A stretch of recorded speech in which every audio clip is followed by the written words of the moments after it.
મહત્વના સમાચાર અમદાવાદથી અમદાવાદની એલડી એન્જિનિયરિંગ કોલેજમાં ફરી એકવાર મારામારીની ઘટના બની છે।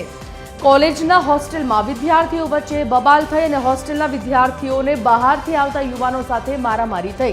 મોઢે રૂમાલ બાંધી બહારથી આવેલા યુવાનોએ મારામારી કરી છે। બહારથી આવેલા યુવાનો વિદ્યાર્થીઓ સંગઠનોના હોવાનું સામે આવ્યું છે। જમ્મુ કાશ્મીરના વિદ્યાર્થીને માર મારવામાં આવ્યો હોવાની પણ માહિતી સામે આવી છે। ત્યારે વિદ્યાર્થી પર હુમલો નો વીડિયો પણ વાયરલ થયો।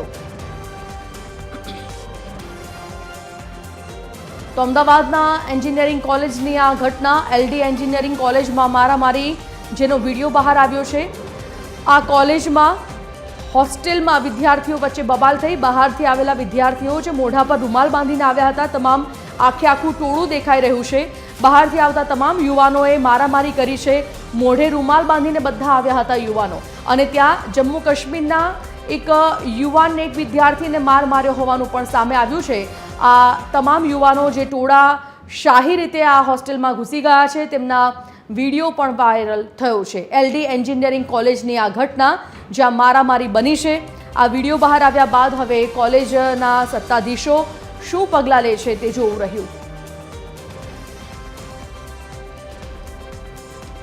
ફોન લાઈન પર સંવાદદાતા ભાવેશ રાજપૂત જોડાઈ ગયા છે। ભાવેશ, એલડી એન્જિનિયરિંગ કોલેજમાં મારામારીનો બનાવ બન્યો છે, શું હતો આખો આ મુદ્દો?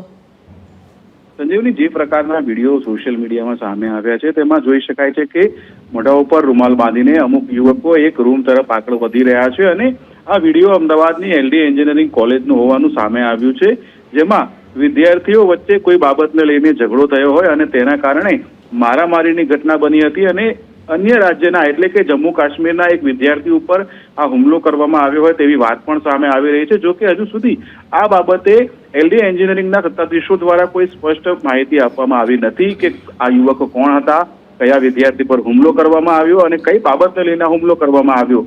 હવે આ રીતે વિડીયો સામે આવતા હવે તે બાબતે પણ પોલીસે તપાસ શરૂ કરી છે કે આ ખરેખર શું ઘટના છે। સંજીવની, ધન્યવાદ ભાવેશ જાણકારી બદલ।